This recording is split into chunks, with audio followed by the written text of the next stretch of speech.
పరిశుద్ధుడైన తండ్రి, ఈ ప్రార్థన ఆరాధనను బట్టి మీకు స్తోత్రములు చెల్లించుకొనుచున్నాం. ఎక్కడ ఇద్దరు ముగ్గురు కూడి ఉంటే వారి మధ్యలో ఉంటానని, వారి ప్రార్థన వింటానని సెలవిచ్చిన సజీవుడవు, మాట తప్పని దేవుడవు, నీకు స్తోత్రాలు. నిన్ను ఆరాధించుటకు, నిన్ను స్తుతించుటకు నీ సన్నిధికి వచ్చి ఉన్నాము ప్రభువా. మమ్ములను దర్శించండి, మాతో మాట్లాడండి, మమ్ములను ఆశీర్వదించండి. ఈ ఆరాధన అంతట్లో తోడయ్యుండి నీ నామాన్ని మహిమపరచుకొనుమని యేసు పరిశుద్ధ నామముని మనవులు అడుగుచున్నాము తండ్రి, ఆమేన్.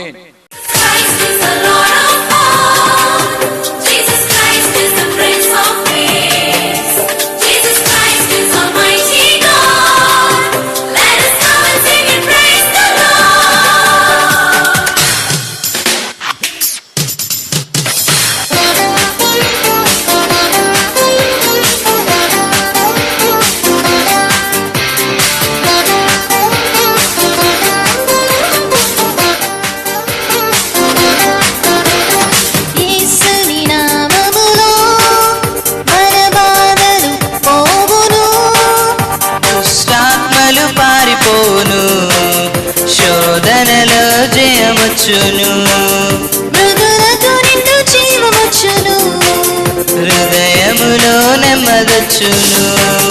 యేసు రక్తముకే, యేసు నామముకే యుగ యుగములకు మహిమే.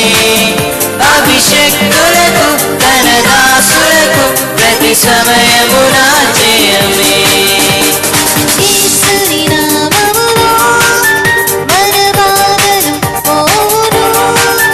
దుష్టాత్మలు పారిపోవును, శోధనలో జయమొచ్చును, మృదులతో నిండు జీవమొచ్చును, హృదయములో నెమ్మదొచ్చును.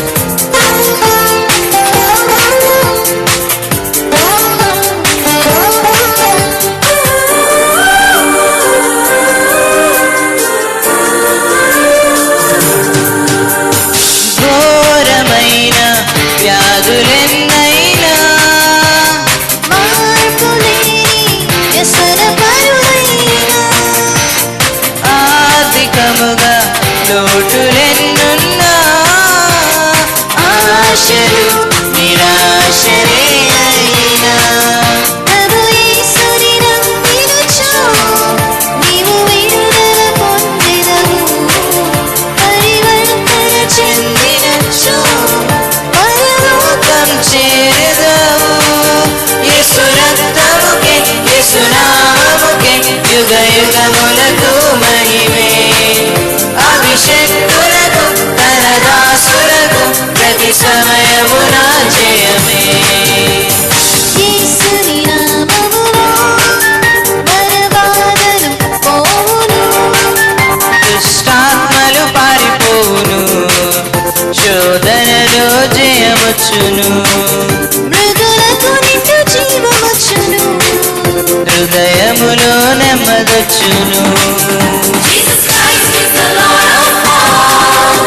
Jesus Christ is the Prince of Peace. Jesus Christ is Almighty God.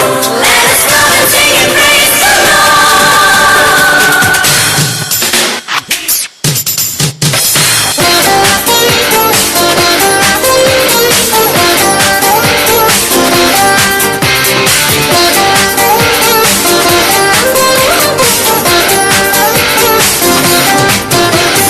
రాజువైనా, యాజకుడవైనా, నిరుపేదవైనా బ్రతుకు చెడి ఉన్నా, ఆశ్రయముగా గృహములెన్నున్నా, నిలువ నీరే నీకు లేకున్నా, శ్రీ యేసుని నామమున విశ్వాసము నీకున్నా, నీ స్థితి నేడేదైనా నిత్య జీవము పొంద యేసునామముకే యుగ యుగములకు మహిమే. అభిషేకులకు తన దాసులకు ప్రతి సమయమున జయమే. యేసుని నామములో మన బాధలు పోవును, దుష్టాత్మలు పారిపోను, శోధనలో జయమొచ్చును, మృదులకు నిండు జీవమొచ్చును. హృదయములో నెమ్మదొచ్చును. Jesus Christ is the Lord of all. Jesus Christ is the Prince of Peace. Jesus Christ is Almighty God. Let us come and sing and praise God.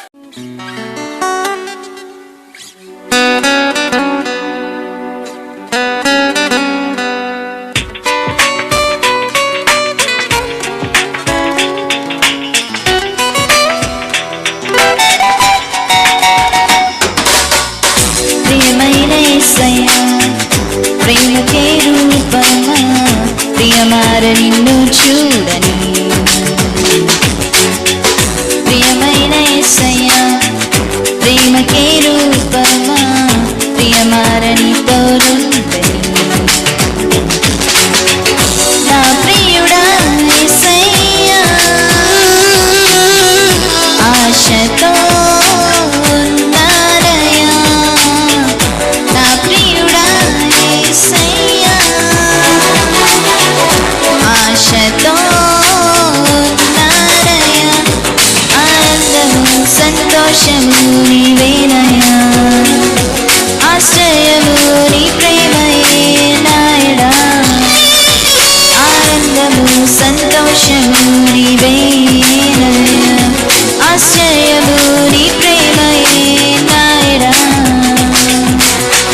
ప్రియమైన యేసయ్యా, ప్రేమకే రూపమా, ప్రియవారు నిన్ను చూడని. ప్రియమైన యేసయ్యా, ప్రేమకే రూపమా, ప్రియమార నీతో నుండని.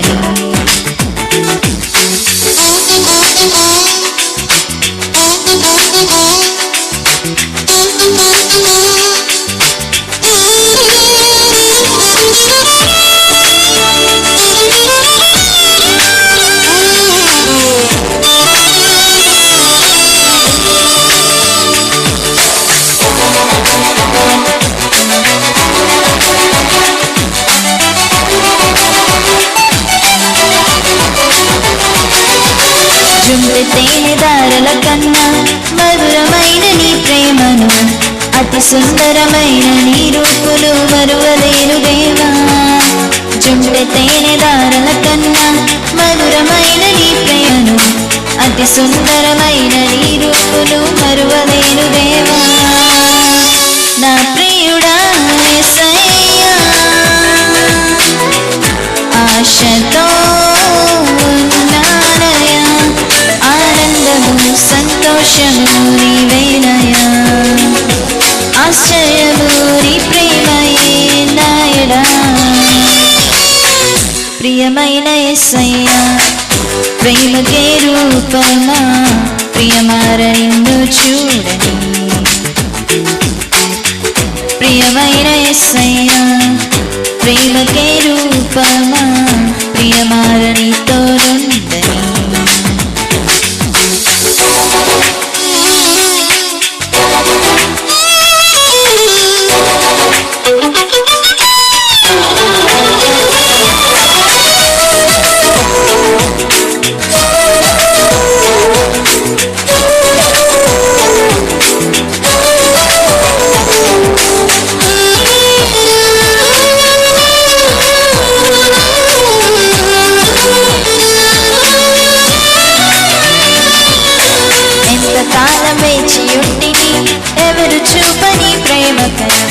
ఎదుట నీవే, హృదిలో నీవే, నా మనసులో నీవే.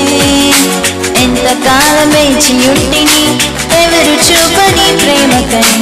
ఎదుట నీవే, హృదిలో నీవే, నా మనసులో నీవే. నా ప్రియుడా యేసయ్యా, ఆశతో ఉన్నానయ్యా. ఆనందము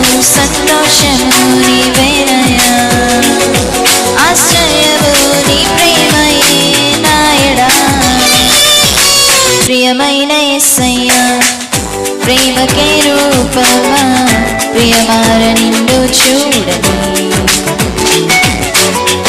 ప్రియమైన యేసయ్యా ప్రేమకే రూపమా ప్రియమార నీతో నుండని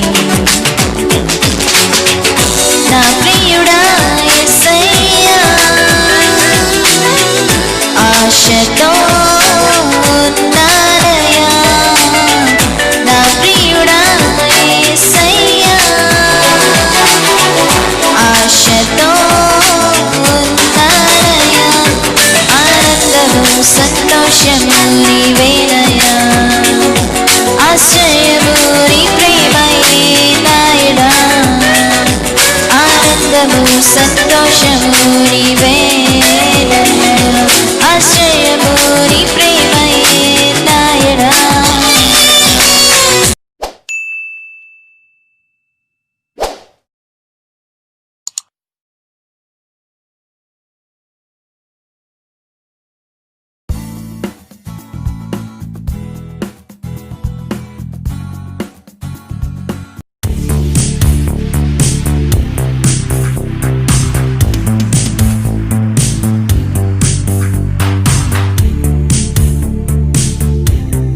మన దగ్గర ఉన్న సింగ్ అంటు ద లార్డ్ బుక్ నుంచి కోరస్ నంబర్ 278 పాడుకుందాం. We want to see Jesus lifted high.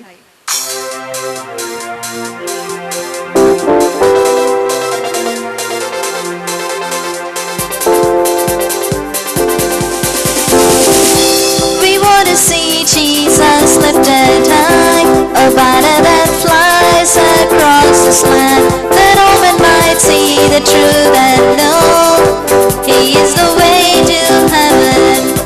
We want to see, we want to see, we want to see Jesus lifted high. We want to see, we want to see, we want to see Jesus lifted high.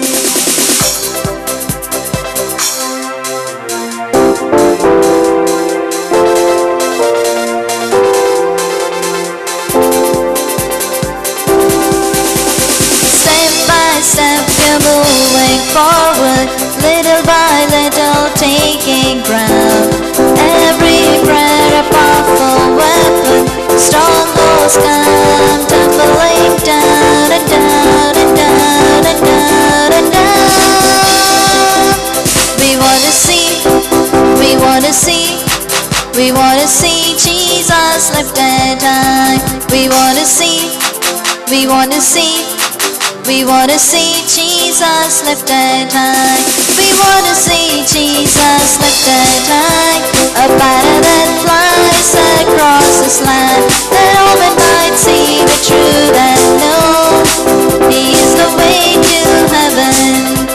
We want to see, we want to see, we want to see Jesus lifted high. We want to see, we want to see, we want to see Jesus lifted high.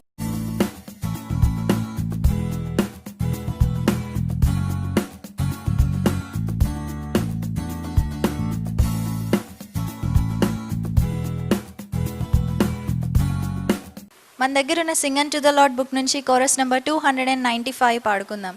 Wonderful and marvelous is Jesus to me.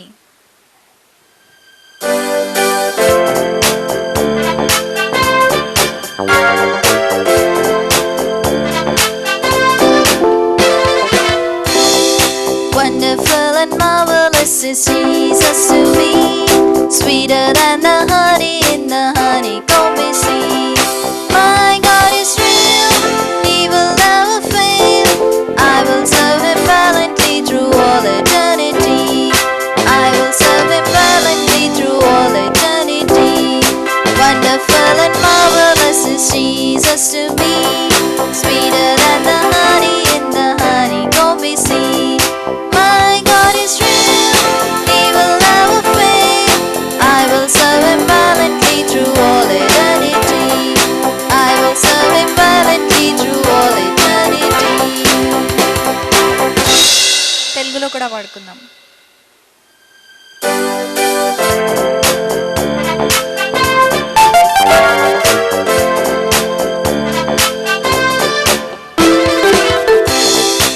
ఆశ్చర్యకరుడు అద్భుతుండు యేసు, చుంటే తేనె దారల కన్నా మధురం నాకు. నా దేవుడు చేయి విడువడు, నిత్యము యేసు సేవలో నేను ఆనందింతును.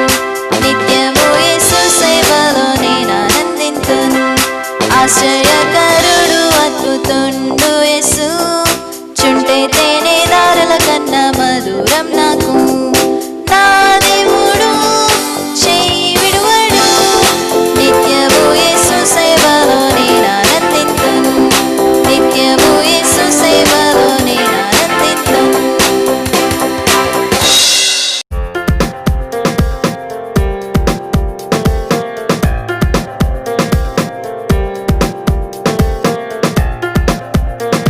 మన దగ్గర ఉన్న Singh and to the lord book నుంచి కోరస్ నెంబర్ 276 పాడుకుందాం. We are one in the spirit, we are one in the Lord.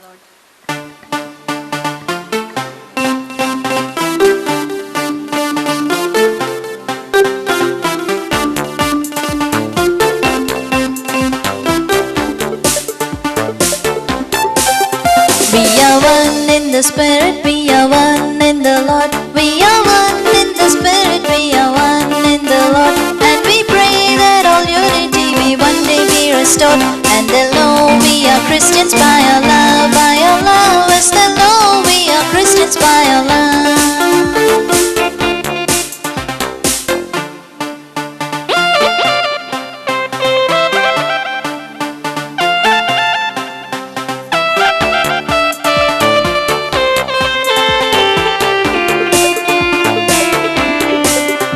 All praise to the Father from whom all things come, and all praise to Christ Jesus, His only Son.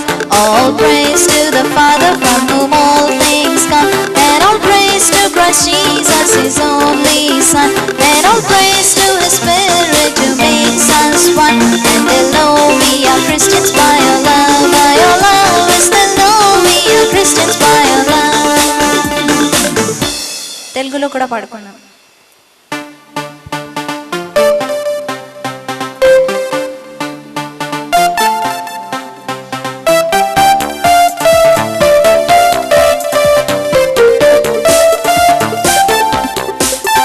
ఆత్మలో ఏకమై ప్రభుతో ఏకమై, ఆత్మలో ఏకమై ప్రభుతో ఏకమై, చేరి ప్రార్థింతుము మన ఐక్యతకై.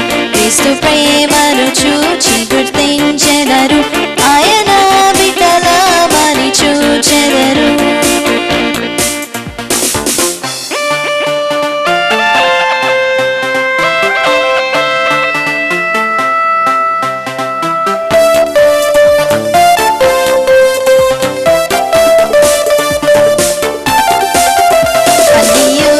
సగేడి తండ్రికి స్తుతులు, ఆయన సుతుడు క్రీస్తుకు స్తుతులు.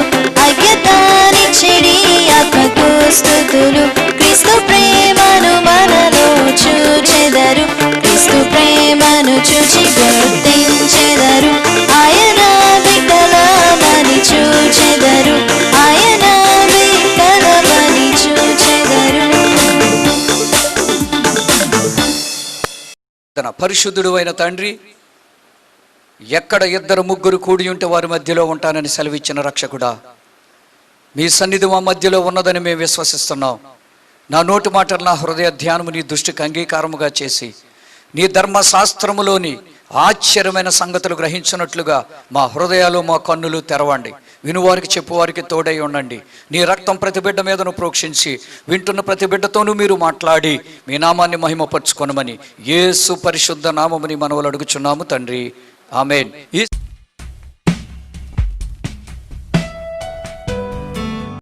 ఈ సాయంకాలం మనం ఒక ఉత్తమమైనటువంటి మాట ఏమిటంటే, వాక్యానుసారముగా చెప్పాలంటే ప్రార్థన, ఉపవాస ప్రార్థన. నేను ఎన్నో పర్యాయములు మాట్లాడుతూ ఉన్నాను మీతో. ప్రార్థన, ఉపవాస ప్రార్థన. ప్రార్థన విలువ తెలిసిన వాడు ఒక్క నిమిషము కూడా ప్రార్థన పోగొట్టుకోవడం. వాక్యం విలువ తెలిసిన వాడు వాక్యాన్ని పోగొట్టుకోరు. ఆ విలువ తెలియని వాళ్ళే పోగొట్టుకుంటారు.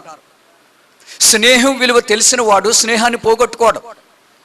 ప్రేమ విలువ తెలిసిన వాడు ఇతరులను ప్రేమించటానికి కానీ వారి నుండి ప్రేమ పొందుకోవటానికి కానీ వెనుకాడడు.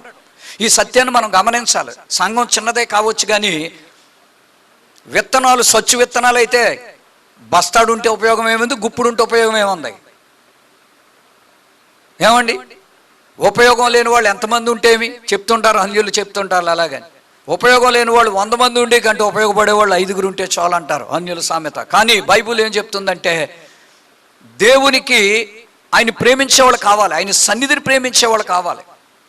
దేవుని కోపము దేశం మీద రగులుకుంటూ ఉన్న సమయంలో, ప్రభువా నీ ఉగ్రత ఈ దేశం మీద మండకూడదు నాయనా అని పరిగెట్టుకుని మందిరానికి వచ్చి ఉపవాసం ఉండి కన్నీళ్లు కార్చేవాళ్ళు కావాలి దేవునికి.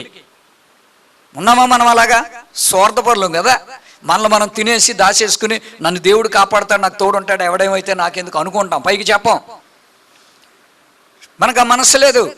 ఎక్కడో ఉన్న రోగం ఇటలీ దగ్గర నుండి ఇక్కడికి వచ్చేసింది. చూసారండి రోగాలు ఎలాగొచ్చేసినాయో. దేవుని బిడ్డలారా, 2 ముఖ్య విషయాలు చాలా సీరియస్గా మనం తీసుకోవాలి. మీరు ఎంత కాలానికి ఇలాగే ఉంటే మీ గుండెల మీద చేసుకుని చెప్పండి, నేను చచ్చిపోతే పరలోకం వెళ్తానని చెప్పగలరా? నేనే ఎంతో భయపడుతున్నాను. నేను ఏ రోజుకి ఆ రోజు క్షమాపణ అడుక్కుని, ఏ రోజుకి ఆ రోజు వాక్యం మోకాళ్ళ మీద చదివి ప్రార్థన చేస్తూ, తొందరపడే ఎవరికన్నా సలహా ఇస్తే ఫోన్ చేసి సారీ అని చెప్తా. లేకపోతే ఏదైనా నా మనస్సాక్షి గద్దిస్తే వాళ్ళకి సారీ చెప్తా, ఎక్స్క్యూజ్ చెప్తా, అర్థం కాదు అర్థమయ్యేలా చెప్తాను. పడుకునే ముందు చాలా జాగ్రత్తగా, కొన్నిసార్లు పండుకునే ముందు మనం అందరం చేసే ఒక కామన్ పని ఏంటంటే ఫోన్లు చూసుకుంటాం కదా. ఈ దినాలు అంతే కదా చేస్తున్నారు, అందరూ చూసుకున్నారు. గంటలు చూసేవాళ్ళు ఉన్నారు, 2, 3, 5 ఎన్ని గంటలైనా చూసేవాళ్ళు ఉన్నారు. కానీ ఆ ఫోన్ అయిపోయాక మళ్ళీ మోకరించి చిన్న ప్రార్థన చేసి పడుకునేవాళ్ళు మీరు ఎంతమంది ఉన్నారో తెలుసుకోండి. ఎందుకంటే ఫోన్లో చెత్త చెదారం, ఉపయోగం అయింది ఉపయోగం లేనిది అన్నీ చూస్తాం. కానీ నువ్వు పండుకునే ముందు లాస్ట్ మినిట్ నువ్వు దేవుణ్ణి జ్ఞాపకం చేసుకో. నీ మనస్సును నీ హృదయాన్ని దేవుని చేతులకు అప్పగించుకో. పండుకో. దర్శనమిస్తాడు, మాట్లాడతాడు, దేవుడు మనల్ని బలపరుస్తాడు. అది మనం తెలుసుకోవాలి. హృదయాన్ని కూడా దేవునికి మొదటి స్థానం ఇవ్వండి.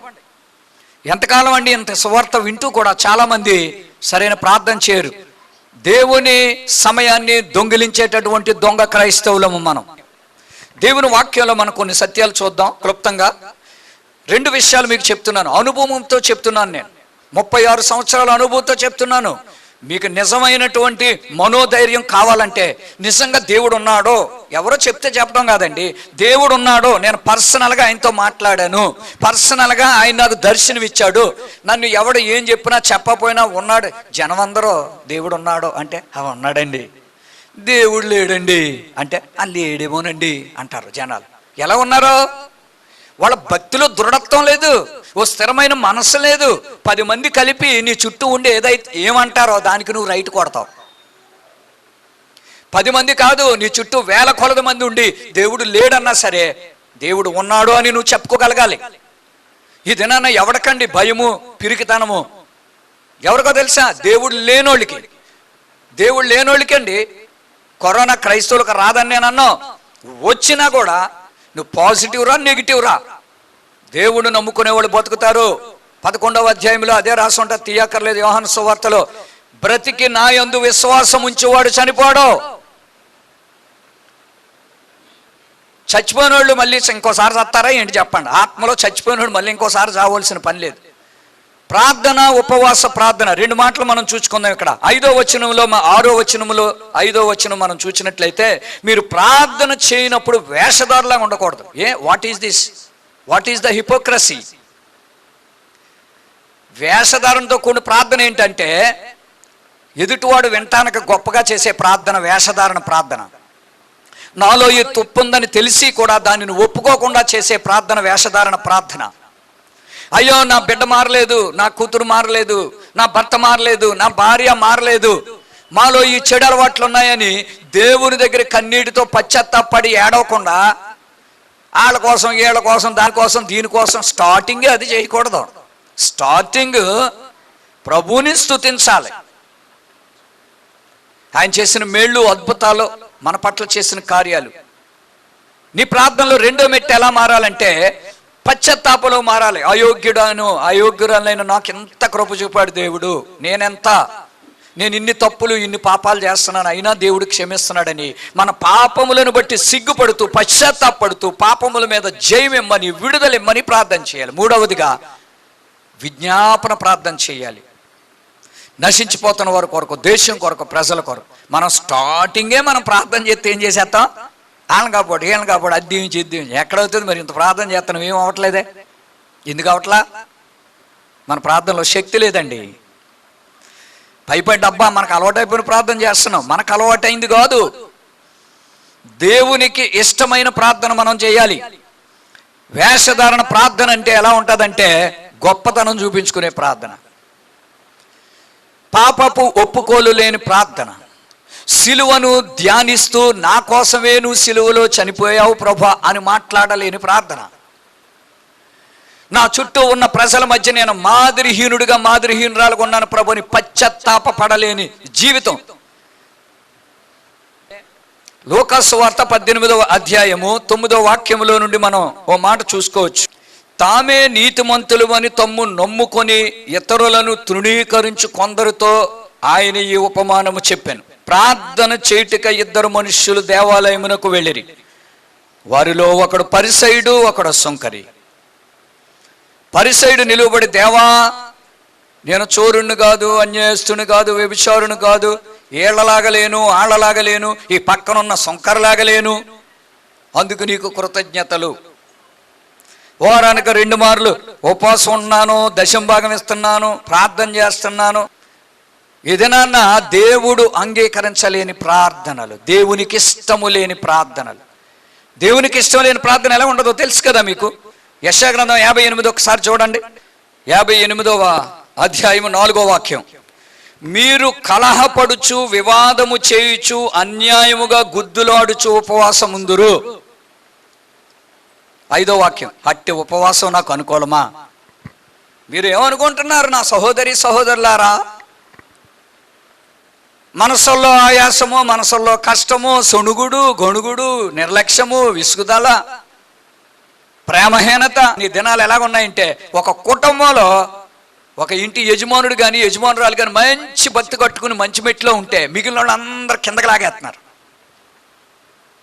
మొన్న ఒక ఆయన ఒక మంచి స్టోరీ చెప్పాడు. నిజంగానే ఒక లోతైనటువంటి గోతులోనంట కొన్ని పీతలను పడేశారంట. ఆ పీతలో ఏం చేస్తున్నాడు తెలుసా? చాలా కోళ్ళు ఉంటాయి. ఒకదాని మీదకి ఒకటి ఎక్కుతూ, ఒకదాన్ని ఒకటి తొక్కుతూ, ఆ మట్టిని పట్టుకుని ఆ గోడను పట్టుకుని పైదాకా ఎక్కుతుంటే దాని వెనకాల ఇంకోటి ఎక్కి ఇది దాని మీదకి ఎక్కి దాని కిందకి లాగేస్తుందంట. ఈ 2 డామ్మని పడిపోయాక ఇంకా 3వది మళ్ళీ ఎక్కుకుంటూ వెళ్తుంటే 4వది దాని వెనకాల వెళ్ళి దాన్ని కాలెట్టుకుని తప్పని కిందకి లాగుతుందంట. మీరు ఈసారి పీతలు కొనుక్కుంటే బతుకున్న పీతలో ఏండి బకెట్ ఉంటుంది కదా మీకు, లోతైన బకెట్లో పోసి కొంతసేపు చూడండి, వీడియో తీసుకోండి, తెలుస్తుంది. పీతల వంటి స్వభావము లోనే ఉంటుందండి, మెత్తగా ఉంటుంది దాని శరీరం, బయటే ఉంటుందండి పెంకు. కఠినత్వం, భౌతికంగా కఠిన బుద్ధి. మనం పైకి వెళ్ళాం, వెళ్ళేవాడిని కిందకి లాగేస్తాం. మంచి భక్తి కట్టుకునేవాడిని చూసి మనం సిగ్గుపడాలండి, భయపడాలండి, తగ్గించుకోవాలండి. ఎంతకాలం మాదిరిహీనంగా ఉంటారు? ఇందాక మనం యెషయా గ్రంథం 58లో చూసినట్లుగా గుద్దులాడుచు. ఏమండి ఉపవాస ప్రార్థన అంటే అర్థం ఏంటి తెలుసా మీకు? నీ మనస్సులో ఏదైనా కష్టము, బాధ ఎవరి మీద వచ్చినా సరే, వాళ్ళ నిన్ను బాధ పెట్టినా నువ్వు వాళ్ళని బాధ పెట్టినా దేవుడి దృష్టిలో 2 సమానమే. నీ దృష్టిలో నా దృష్టిలో సమానం కాదు. మన దృష్టిలో ఏంటంటే నేను బాధ పెట్టలేదు కాబట్టి నేను కరెక్టు, వాళ్ళే నన్ను అన్నారు కాబట్టి వాళ్ళ రాంగు కదా. కానీ బైబిల్ ఏం చెప్తుంది? మత్తయి సువార్త 7వ అధ్యాయంలో ఉంటుంది. ఏం చెప్తుంది?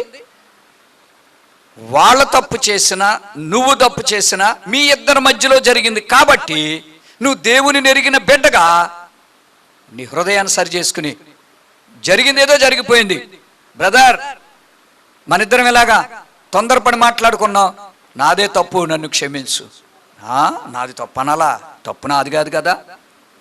ఎప్పుడైతే అలా అంటామో నీ ఉపవాసం, నీ కన్నీళ్ళు, నీ మోకాళ్ళ ప్రార్థన, నీ త్యాగము, నీ మంచితనం మనుషులు గుర్తిస్తారు, ఇంకా దేవుడు కొట్టేస్తాడు. దేవుడు చెప్తున్నాడు ఇక్కడ. దేవుని వాక్యములో మనం చూచినట్లయితే, ఇందాక మనం చూచుకున్నట్లుగానే ఆ 58 యెషయా-గ్రంథం 4వ వచనంలో, కలహపడుచు వివాదములు చేర్చు అన్యాయముగా గుద్దులోడ్చి ఉపవాసం ఉంటారు. అట్టి ఉపవాసం నాకు ఇష్టమా?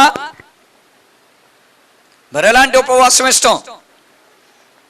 8వ వచనంలో ఉంటుంది, 4వ లైన్లో, నాకిష్టమైన ఉపవాసము ఇదే. ఎలాంటి ఉపవాసం అంటే, ప్రార్థన చేస్తుంటే కట్టబడిన కొట్లు తెగిపోవాలట. ప్రార్థన చేస్తే ఏమైపోవాలి చెప్పండి? బంధకాలు తెగిపోవాలి. నీ పిల్లలకున్న బంధకాలు తెగిపోవాలి. నీ పిల్లలకున్న చెడు అలవాట్లు పోవాలి. నీ భర్తకున్న తాగుడు పోవాలి. సోమరితనం పోవాలి. నిర్లక్ష్యత పోవాలి. తెలివి తక్కువతనం పోవాలి. పిల్లల్లో నుండి అల్లరి పోవాలి. సోమరితనం పోవాలి. ప్రార్థన చేస్తుంటే చాడీలు చెప్పే మనసు పోవాలి. కుళ్ళుకునే మనసు పోవాలి. క్షమించలేని మనసు పోవాలి. ప్రార్థన కడిగేస్తుందండి మనిషిని, లోపల బయటని. లోపల బయట కడిగేస్తుంది. ఎవరైనా సరే ఎదుటి వాళ్ళ గురించి నీతో చెప్తే వినొద్దు, వాళ్ళ గురించి చెప్తే వినండి మీరు. నేనున్నాను, నా గురించి నేను నీకు చెప్తే, నా భార్య గురించి, నా పిల్లల గురించి వినండి. అర్థమైందండి నేను చెప్పేది? నీ దగ్గరికి వచ్చి నేను ఎవరెవరి గురించో చెత్త మాట్లాడితే వినకండి.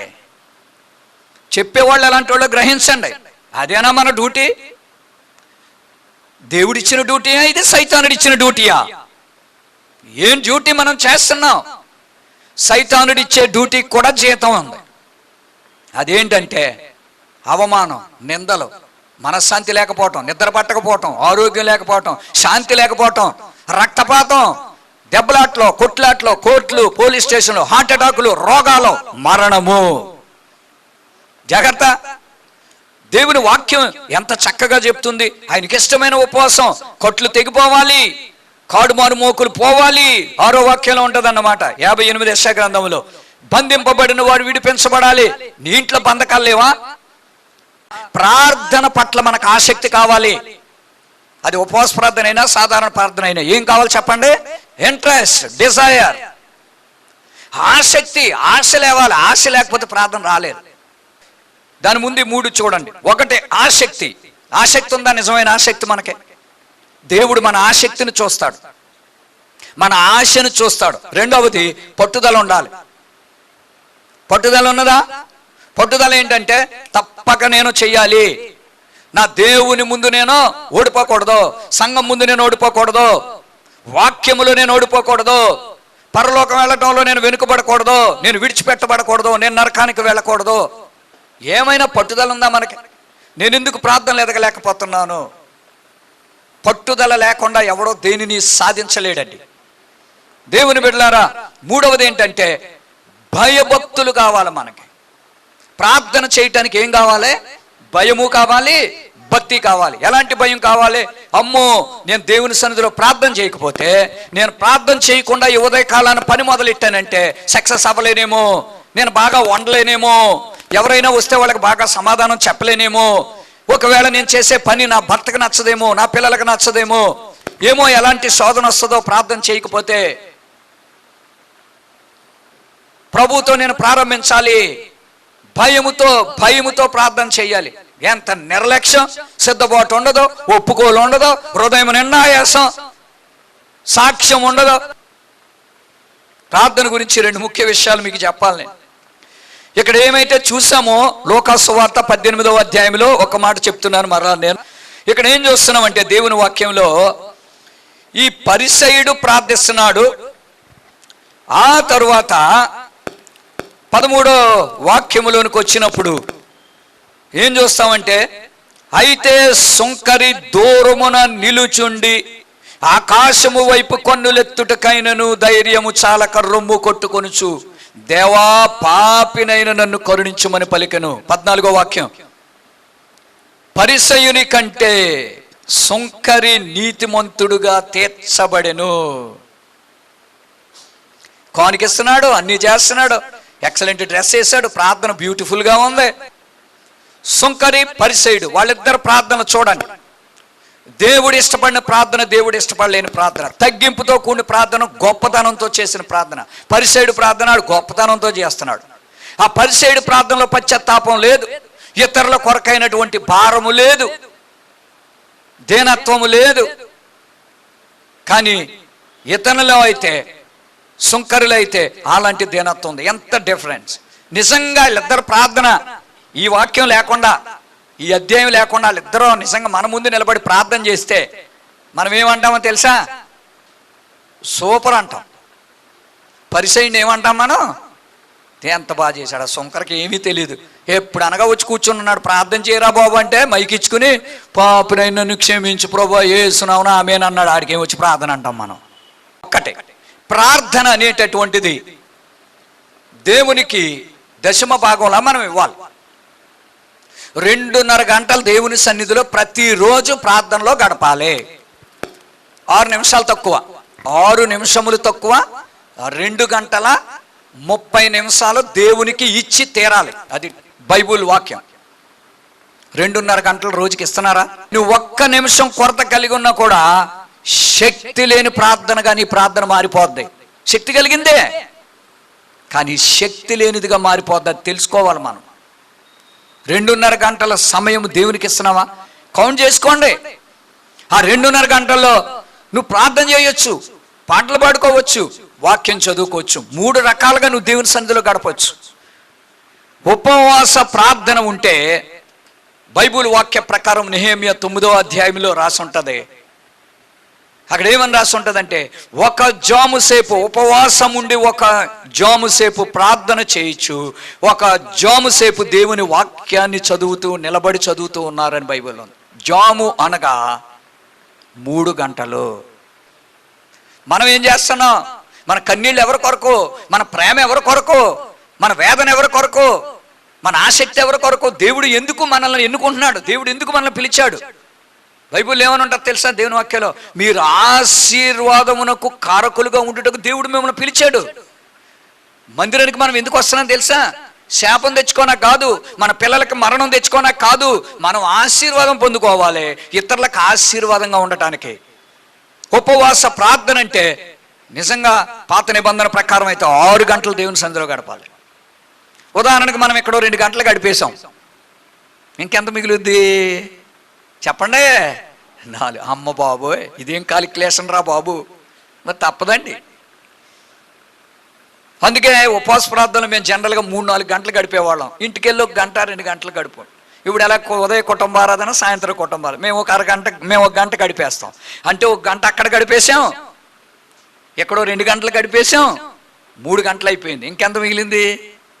3 మిగిలింది. కానీ ఎక్సెప్షన్ ఉంది ఇందులో. కనీసం మినిమం 3 గంటలు ఉపవాస ప్రార్థనలో మనము దేవునికి ఇచ్చేయాలి. నేను 6 గంటలు కూడా చెప్పట్లా. 19వ అధ్యాయం లోకాసువార్తలు ఉంటుంది. 100 రూపాయలు మోసం చేసిన వాడు 400 ఇచ్చి క్షమాపణ అడిగితేనే కానీ దేవుడు క్షమించను అన్నాడు. కానీ మనం తీసుకున్నది ఇచ్చి క్షమాపణ అడిగితే చాలు. మన స్థితికి, మన గతికి, మనం ఉన్న పరిస్థితికి. అర్థమైందండి? కాబట్టి ఎక్సెప్షన్ ఏంటంటే, కనీసం ఉపవాసం ఉన్నప్పుడు ఆ రోజంతట్లో 3 గంటలు నేను గడిపానా లేదా, మిగిలింది అనవసరం. ఆసక్తి ఉందా, పట్టుదల ఉందా, భయభక్తులతో ప్రార్థన చేస్తున్నామా, వీటికి మంచి రివార్డ్స్ ఉంటాయి. మనం ప్రార్థనాత్మలో ఎదగలేకపోతే ప్రపంచం మారదు, ప్రజలు మారరు, మన స్వభావం మారదో, మన బుద్ధి మారదో, మన గుణం మారదు. ఇన్ని చేస్తున్నారు క్రైస్తవులు, గుళ్ళుకి వచ్చి మారుతున్నారా? ఆ బుద్ధులు మారుతున్నాయా? గుణం మారుతుందా? స్వభావం మారుతుందా? ఏమీ మారట్లేదు. మారాలండి. ప్రార్థనే మారుస్తుందండి, ఎవడు మార్చలేడండి. ప్రార్థనలో కూడా ఒక శక్తి ఉంది. కన్నీటి ప్రార్థన, మోకాళ్ళ ప్రార్థన, ఏడుస్తూ ప్రభువా నా కుటుంబ సంగతి ఏంటి నాయన, మా రాష్ట్రం సంగతి ఏంటి, మా గ్రామం ఎందుకు ఇలాగ అయిపోవాలి, జాగ్రత్త. నా ప్రియమైన బిడ్డలారా, ఒక్క ప్రార్థన మన బ్రతుకులను మార్చేస్తుంది. ఒక సాధారణ ప్రార్థన మనల్ని మారుస్తుంది. ఒక ఉపవాస ప్రార్థన ప్రతి సమస్యను పటాపంచలు చేస్తుంది. మన ప్రార్థన ఈ దేశానికి నిరీక్షణ, మన ప్రార్థన మన బంధువులకు ఒక మార్గము, మన ప్రార్థన ఈ సంఘానికి ఒక మాదిరి. నా ప్రార్థన అనేక ఆత్మల రక్షణకు ఉపయోగకరంగా ఉండాలి. అలాంటి ప్రార్థన మనం చేద్దామా? దేవుని బిడ్డలారా, దేవునితో స్నేహం ఏర్పాటు చేసుకుందాం, ప్రార్థనలో ఎదుగుదాం. నమ్మకంగా ప్రార్థనతో క్రైస్తవ జీవితాన్ని ప్రారంభిద్దాం. మిగిలినవన్నీ ఆటోమేటిక్ జరిగిపోతాయి. ఆశీర్వాదాలు, అద్భుతాలు, మనకు కావలసినవి అన్నీ దేవుడిస్తాడు. ప్రార్థనలో నమ్మకంగా ఉండండి. మీ ప్రార్థన కన్నీరు ఏరులై పారనిమ్ము. సియోను కుమారి, కన్నీళ్ళే నదిలాగా ఉండాలంట. నీ కళ్ళల్లో నుంచి వచ్చే నీటిలో శక్తి ఉండాలి. నీ కన్నీళ్లలో శక్తి దేవుని హృదయాన్ని కరిగించేయాలి. నీ కన్నీళ్లలో శక్తి నీ పక్కన కూర్చున్న వాళ్ళు కూడా జాలి పడిపోవాలి నీ మీద. అంతేగాని నువ్వు ప్రార్థన చేస్తుంటే పక్కన వాళ్ళకి మంట పుట్టకూడదు, సిరాకు వచ్చి కోపం రాకూడదు. అది దేవుడికి ఇష్టం కాదు. ద్వేషముతో, కోపముతో, ప్రేమహీనతతో చేసే ప్రార్థనలు వినబడవు, కనబడవు.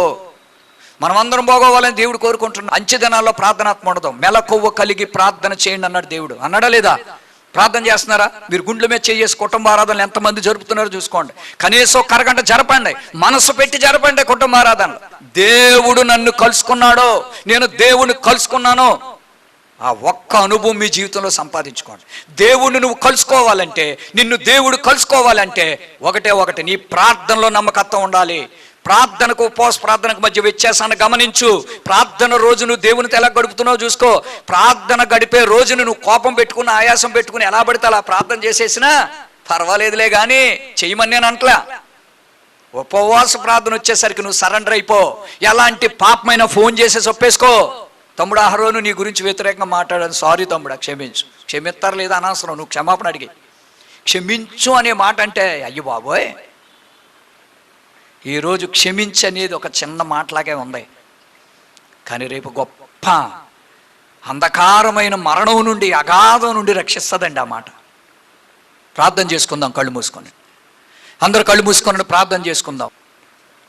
పరిశుద్ధుడు అయిన తండ్రి, నీ పవిత్ర వాక్యాన్ని బట్టి నీకు స్తోత్రాలు, స్తుతులు, వందనాలు. ఒక్కసారి నన్ను మమ్మల్ని రెన్యూ చేయండి నాయన. ఉపవాస ప్రార్థన రోజున మాకు ఎందుకు ఈ అనుమతి ఇచ్చావో తెలియదు. మేము ప్రార్థనలు ఎదగాలి నాయన. మేము ఒక్కొక్కరం కూడా పని చేసుకుంటున్నా కూడా ప్రార్థన చేసి ఆత్మ ఇవ్వండి అని సమయమందు అసమయమందు ప్రార్థన విజ్ఞాపనల స్తుతులతో నిండిపోయి మనసు దయచేయండి. నీ సన్నిధిలో మేము 2.5 గంటల్లో, 24 గంటలు, 2.5 గంటలు నీ సన్నిధిలో వాక్యము, ప్రార్థన, పాటలలో గడిపి నెమ్మది, సమాధానము, మంచి ఆరోగ్యాన్ని మేము పొందుకొని, దీర్ఘాయువును పొందుకొని, ఇతరులను మేము బలపరిచేవారుగా ఉండాలి. కానీ మేమే క్షీణించిపోయి, భయపడిపోయి, ఏంట్రా ఈ బతుకొనుకొని కృంగిపోయి, వెనక్కి వెళ్ళిపోయి, ఆధారం లేక భయపడి చనిపోనివద్దు ప్రభా. ఎవరు నిన్ను నమ్ముకున్న బిడ్డలు ఆత్మహత్యలు చేసుకొనవద్దు. నిన్ను నమ్ముకున్న బిడ్డలు వెనక్కి వెళ్ళిపోనవద్దు. ప్రార్థించే మేమే ప్రార్థన చేయలేకపోతే తాగుబోతోళ్ళు చేస్తారా? లోకంలో ఉన్నవాళ్ళు చేస్తారా? పాపంలో ఉన్నవాళ్ళు చేస్తారా ప్రభా?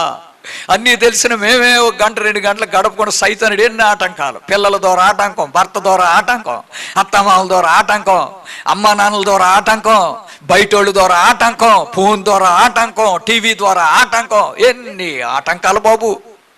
ఇవన్నీ తొలగించండి ప్రభా. ఎప్పటికైనా నువ్వే మిగులుతావు తండ్రి. భర్త వదిలేస్తాడో, మధ్యలో చచ్చిపోతే ఏం చేస్తాం ప్రభా? తల్లి వదిలేస్తా చచ్చిపోతే ఏం చేస్తాం ప్రభా? చివరికే ఎప్పటికైనా నా ముందున్నా వెనకున్నా నాతో ఉన్నా నువ్వే ఉంటావు ప్రభా. నీ హస్తమే ఆదుకుంటుంది ప్రభా. నిలబడే దేవుడవు, ఆదరించే దేవుడు, నిజమైన సంతోషం, తేలికైన హృదయం, నా ఇంట్లో ఆనందం, దేవదూతలు కదులాడుతుండాలి ప్రభా. నా ఇంట్లో ఏదో తెలియని ఆనందం ఎప్పుడూ ఉండాలి. మా ఇంట్లో పెళ్లి జరిగితే, పుట్టినరోజు జరిగితే ఎలాగా ఆ రోజంతా తెలియపోయినా సంతోషంగా ఉంటుంది. అలాంటి ఆనందం నువ్వు మా ఇంట్లో ఉంటే ఉంటుంది ప్రభా. మా ఇంట్లో మమ్మల్ని అందరిని ప్రార్థనతో నింపండి. ప్రార్థనాత్మ లేని వారికి కూడా ప్రార్థనాత్మ దయచేయండి. కన్నీళ్లు రాని వారి మీద కన్నీటి ప్రార్థనాత్మ కృమ్మరించేసు ప్రభా. విరిగి నలిగిన హృదయం లేని వారి మీదకి విరిగి నలిగిన హృదయం పంపించు ప్రభా. నేను నాయన ఏళ్ళకి చెప్పి భ్రష్టుడిని అయిపోకుండా, నాయన నేను కూడా లోకంలో బిజీ అయిపోక, నేను దొంగన అయిపోకుండా ప్రార్థనలో నమ్మకంగా ఉండటానికి సహాయం చేయము. నా భార్య బిడ్డలు కూడా నమ్మకంగా ఉండాలి నాయన. ఇతరులకు బోధించి మేము నరకానికి పోనవద్దు ప్రభా. యేసు నామముని మనవులు అడుగుచున్నాము తండ్రి. తండ్రి, కుమార, పరిశుద్ధాత్మని యొక్క సన్నిధి, ఆయన ఆత్మ, ఆయన ఆశీర్వాదము, ఆయన శక్తి, ఆయన దీవెన, ఆయన సన్నిధి ఇది మొదలుకొని మీ అందరికీ అనుగ్రహించును గాక. Amen, amen. God bless you.